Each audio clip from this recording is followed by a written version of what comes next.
കോഴിക്കോട് നിന്നുള്ള വിവരങ്ങളുമായി ഞങ്ങളുടെ പ്രതിനിധി ജോഷില ചേരുന്നുണ്ട്. ജോഷില, കോഴിക്കോട് ഒരു സാഹചര്യം എങ്ങനെയാണ് ഇപ്പോൾ? അവിടെ ഓറഞ്ച് അലർട്ടാണോ ജില്ലയിൽ പ്രഖ്യാപിച്ചിട്ടുള്ളത്? മഴ എങ്ങനെയാണ് മലയോര മേഖലകളിൽ, ഒപ്പം തീരപ്രദേശങ്ങളിൽ എങ്ങനെയാണ്?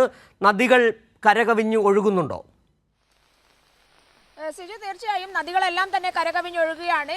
മലബാറിൽ കണ്ണൂരും വയനാടും മാത്രമാണ് ഇപ്പോൾ റെഡ് അലേർട്ട് നിലനിൽക്കുന്നത്. എന്നാൽ പോലും ഇന്നലെ മുതൽ വലിയ മഴയാണ്, ശക്തമായ മഴയാണ് കോഴിക്കോട് ജില്ലയിൽ തുടരുന്നത്. ഇന്നലെ രാത്രിയൊക്കെ തന്നെ മലയോര മേഖലകളിലൊക്കെ തന്നെ നിർത്താതെ മഴ പെയ്യുന്ന സ്ഥിതിവിശേഷമാണ് ഉണ്ടായിരിക്കുന്നത്.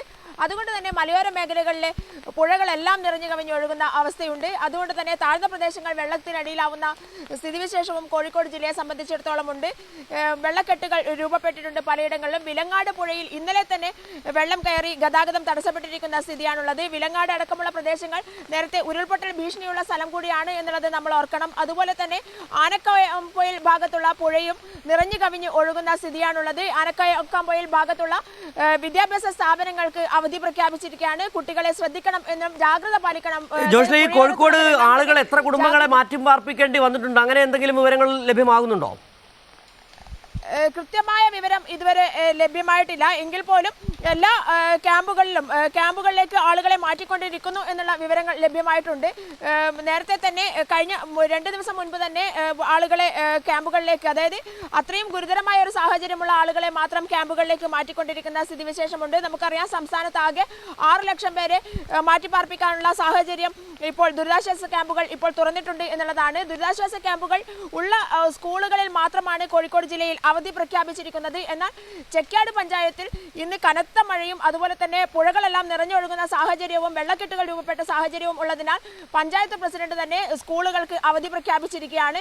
അതുപോലെ തന്നെ ശക്തമായ മഴയിൽ കോഴിക്കോട് കല്ലാച്ചിയിൽ കക്കോഴിപ്പറമ്പത്ത് നാണുവിന്റെ വീട് തകർന്ന ഒരു സ്ഥിതിയുണ്ട്. വീട്ടിൽ ആളുകൾ ഉണ്ടായിരുന്നു. എന്നാൽ വീട് തകരുന്നത് കണ്ട് ആ വീട്ടിലുള്ള ഒരാൾ നിലവിളിച്ചതിനെ തുടർന്ന് എല്ലാവരും പുറത്തേക്ക് ഓടി രക്ഷപ്പെടുകയായിരുന്നു. ഇത്തരത്തിൽ വലിയ അപകടത്തിൽ നിന്ന് രക്ഷപ്പെട്ട ഒരു സാഹചര്യം കൂടി നിലനിൽക്കുന്നുണ്ട്. എന്തായാലും ഈ ദൃശ്യങ്ങളിൽ കാണിക്കുന്ന പോലെ വലിയ തരത്തിലുള്ള ഒരു നാശനഷ്ടങ്ങൾ ജില്ലയിൽ ഉണ്ടായിട്ടുണ്ട്. വലിയ വീടുകൾ വരെ പൊളിഞ്ഞു വീഴുന്ന ഒരു സാഹചര്യം, വലിയ തരത്തിൽ വീടുകൾക്ക് നാശനഷ്ടം സംഭവിച്ചിട്ടുണ്ട്. കണക്കുകളുണ്ടോ? തീർച്ചയായും കണക്കുകൾ പൂർണ്ണമായും ലഭ്യമല്ല. എന്നാൽ പോലും വീടുകൾക്ക് നാശനഷ്ടം സംഭവിച്ചിട്ടുണ്ട്. ഇന്നലെയും മിനിഞ്ഞാന്നുമായി വീടുകൾ തകർന്നു വീഴുന്ന അവസ്ഥയുണ്ടായിട്ടുണ്ട്. ഓടിട്ട ഇരുനില വീടുകൾ അടക്കം ഇന്നലെയും തകർന്ന ഒരു അവസ്ഥയുണ്ട്. അതുപോലെ തന്നെ കടകൾ തകരുന്ന അവസ്ഥയുണ്ടായിട്ടുണ്ട്. മതിലിടിഞ്ഞ് വീണ് വലിയ സാഹചര്യം, അതായത് ദുരന്ത സാഹചര്യം ഉണ്ടാകുന്ന വീടുകളിൽ നിന്നും ആളുകളെ, 2 വീടുകളിൽ നിന്നും ആളുകളെ മാറ്റിപ്പാർപ്പിക്കുന്ന സാഹചര്യം ഉണ്ടായിട്ടുണ്ട്. എന്തായാലും കനത്ത മഴ തുടരുക തന്നെയാണ്. ആളപായമൊന്നും റിപ്പോർട്ട് ചെയ്യപ്പെട്ടിട്ടില്ല. ഇതുവരെ ആളപായമൊന്നും കോഴിക്കോട് ജില്ലയെ സംബന്ധിച്ചിടത്തോളം റിപ്പോർട്ട് ചെയ്യപ്പെട്ടിട്ടില്ല എന്നുള്ളത് വളരെ ആശ്വാസകരമായ കാര്യമാണ്. അതുപോലെ തന്നെ മത്സ്യബന്ധനത്തിന് പോകുന്നവർ വളരെയേറെ ജാഗ്രത പാലിക്കണം എന്നുള്ള നിർദ്ദേശം വന്നിട്ടുണ്ട്. കാരണം തീരദേശം കൂടിയാണ് കോഴിക്കോട് ജില്ലയുടെ ഒരു ഭാഗം. അവിടെ ശക്തമായ തിരമാലകൾ ആഞ്ഞടിച്ചുകൊണ്ടിരിക്കുകയാണ് കടലിൽ. അതുകൊണ്ട് തന്നെ മത്സ്യബന്ധനത്തിന് പോകുന്നവരും തീരപ്രദേശത്തുള്ളവരും ജാഗ്രത പാലിക്കണം എന്നുള്ള ഒരു നിർദ്ദേശം കൂടി വന്നിട്ടുണ്ട്. ജില്ല മുഴുവനായി വിദ്യാഭ്യാസ സ്ഥാപനങ്ങൾക്ക് അവധി പ്രഖ്യാപിച്ചിട്ടില്ലെങ്കിലും പ്രാദേശിക അവധികളുണ്ട് അല്ലേ? തീർച്ചയായും പ്രാദേശിക അവധികൾ, അതായത് ഓരോ സ്ഥലത്തെയും ദുരന്ത സാഹചര്യം കണക്കിലെടുത്തുകൊണ്ട് അവധി പ്രഖ്യാപിക്കുന്ന ഒരു നിലപാടിലേക്കാണ് ഇപ്പോൾ പോയിട്ടുള്ളത്. അത് ഇന്നലെ തന്നെ കലക്ടർ വ്യക്തമാക്കിയാണ്.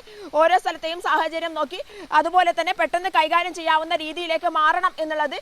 എന്തായാലും കുട്ടികൾ നമ്മളിപ്പോൾ ദൃശ്യങ്ങളിൽ കാണുന്ന കുത്തി ഒലിച്ചു പോകുന്ന ഈ മലവെള്ളം, അത് ഏത് നദിയിലാണ്, ഏത് പുഴയിലെ വെള്ളമാണ് ഒലിച്ചു പോകുന്നത്?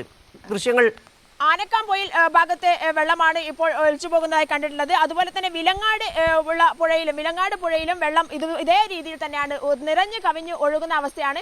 ആനക്കാംപൊയിൽ ഭാഗത്തുള്ള നദിയിലെ വെള്ളമാണ് ഇപ്പോൾ നിറഞ്ഞു കവിഞ്ഞു ഒഴുകുന്ന വെള്ളമാണ് നമ്മൾ കണ്ടുകൊണ്ടിരിക്കുന്നത്. എന്തായാലും വലിയ ഒരു വെള്ളപ്പൊക്കം ഉണ്ടാകാവുന്ന ഒരു സാഹചര്യത്തിലേക്ക് ജില്ല മാറുന്നു എന്നുള്ളത് കൂടുതൽ ജാഗ്രത പാലിക്കേണ്ട അവസ്ഥയിലേക്ക്. ഏതായാലും ജില്ലാ ഭരണകൂടം നേരത്തെ തന്നെ മുന്നറിയിപ്പുകൾ നൽകിയിട്ടുണ്ട്. വലിയ ജാഗ്രതാ നിർദ്ദേശവും കാലാവസ്ഥാ വകുപ്പ് നൽകിയിട്ടുണ്ട്. വിവരങ്ങളാണ് കോഴിക്കോട് നിന്നും ജോഷില നൽകിയത്.